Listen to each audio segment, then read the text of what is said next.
So ESPN is back at it again. They created another mock trade for the Cincinnati Bengals here to move up in the NFL draft. And I'll be honest with you, I don't think it's going to happen.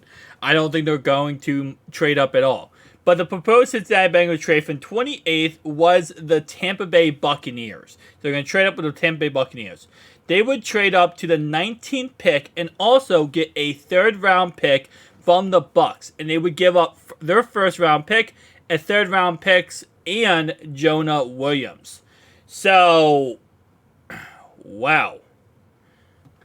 Let's do the trade. Let's just do the mock. So they would trade up to the 19th, right, with the Bucs. They give up the first, and they give up a third, and then they would get, in return, the first and the third, and they would also trade Jonah Williams. So they would be giving Jonah Williams away for free, and that's not what... They're not going to do that.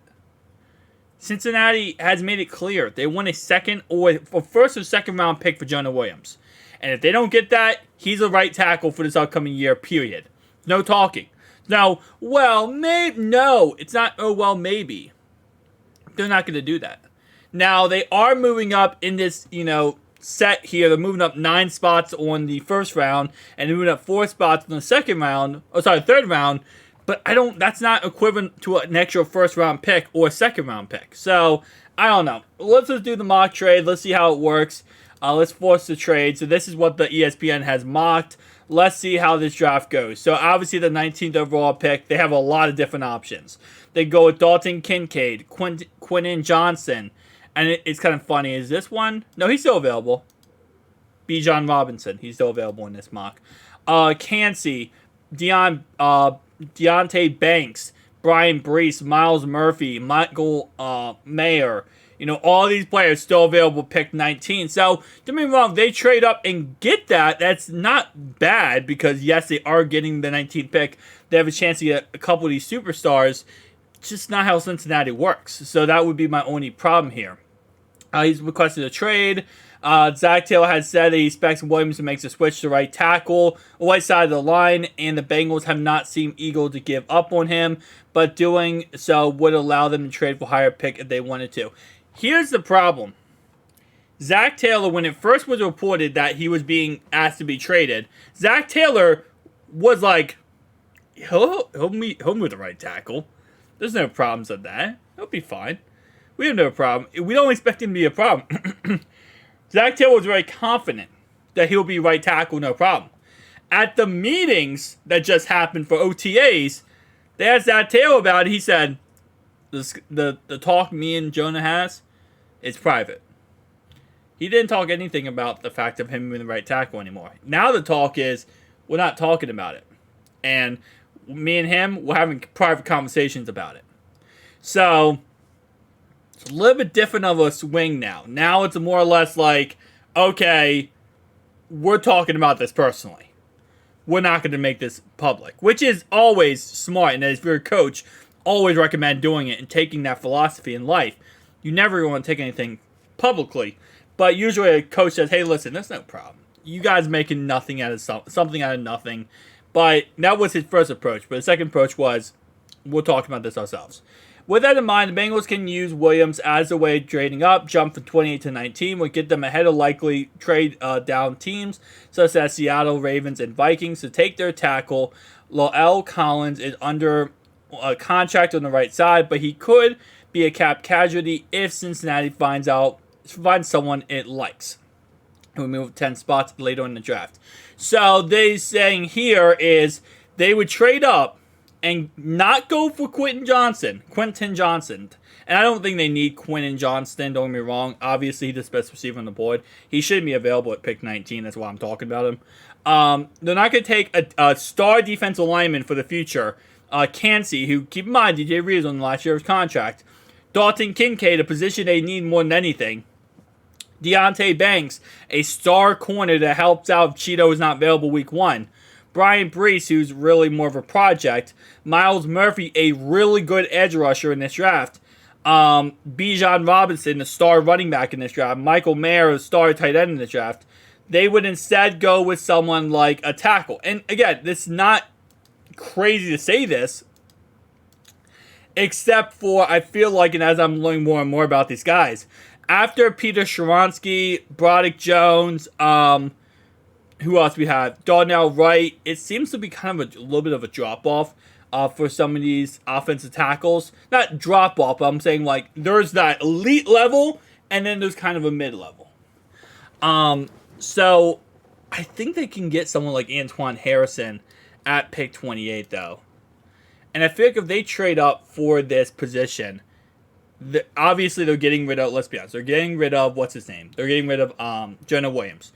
So now they have a need at right tackle. For the first 4 or 5 weeks, Collins is not going to be there. They're going to need a replacement for Collins. So that means is, right now at this moment in time, Jackson Carman is the go-to guy to be the right tackle. Which isn't bad because it goes Jackson Carman, then it goes Jonah Williams, then it goes Cody Ford. But if you give it to Jonah Williams, you're only going to have one guy as a backup.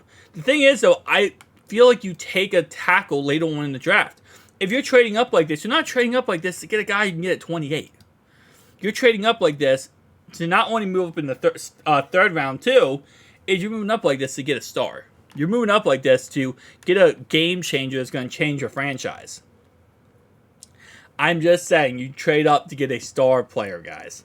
So, someone like Bijan Robinson here, I really would. Dalton Kincaid, here's my picks. If I'm here and I traded up like this, Bijan Robinson, Dalton Kincaid, Michael Mayer. Those are my 3 picks. Put them in any order you want. Those are the 3 guys I'm going with. So, if I'm trading up to this pick, I'm taking Bijan. I'm taking a star running back for the foreseeable future. I'm taking a guy that we know can let us cut Joe Mixon tomorrow and be absolutely fine. And then the second round now, you're the same pick as the second round before. That's what you take. Why not Morris? Someone like that. You could take Blake Freeman. I know we talk about Blake Freeman a lot, and he's kind of really has been disdainful when it comes to him. A lot of people have stopped liking him as much. It's nothing wrong with him. He just isn't as great as we once thought he was. But you could go with someone like Garrett Williams, even though he is only 5'10". We go with Tre'Davious, even though he's like 5'6". But in this position here, the second pick here. Oh, I almost think about going second running back, but I'm not going to do that here. You could go with someone here like I would probably look toward a safety maybe. Antoine Johnson, I really do like him here. The problem with the safeties in this draft is it goes Brian Branch. Just go straight down. It goes straight down. And it drops off very quickly. I think Antoine Johnson could give us some actual, leeway. So let's go with him at pick 60 here. Now, keep in mind, we have an earlier third round pick. We moved up in the third round, right? This way you could go someone like here, like Luke Shoemaker with the third round. And I think that could be a really good pick. So now you went, what? Halfback, safety, and then you went tight end. Now, in the fourth round here, I could go with someone here, and I've been talking about him a little bit on the channel, not too much, but Kobe Turner is another guy I really do like at defensive line here. Go with him in the fourth round. I don't know why the PFF mock draft is like glitched out. Now you go with Sterling Thomas in the fifth round. Really like that guy. This will be a mock draft. I don't get Josh Wiley, which kind of sucks. It is what it is. I almost want to say Stetson Bennett in the sixth round here, but I just don't really want to go with that position, to be honest. I think Browning is gonna be fine. I think we'll see how good he develops, and I think that's where you go. And if you don't like him, go with someone else in free agency. Joe doesn't go down. Knock on wood. Sixth round here, I'm probably going. I kind of want to go linebacker. I've been going linebacker a lot more recently, but I'm probably going to go running back here and go with another running back, especially if you get rid of Joe Mixon. You want to go with another running back here. And then seventh round, I'm going Troy Brown in Mississippi. Yes, look, it's all glitched out. Okay, what does it have me rated as? A D for Bijan Robinson? Yeah. And a D for Muhammad. Okay, that's not bad. Muhammad's there in the 7th round. I kind of reached on him a little bit, so I get that. Bijan, we traded up for running back, so it is what it is, guys. Tell me down below your thoughts, opinions. I'll see you guys next one. Peace.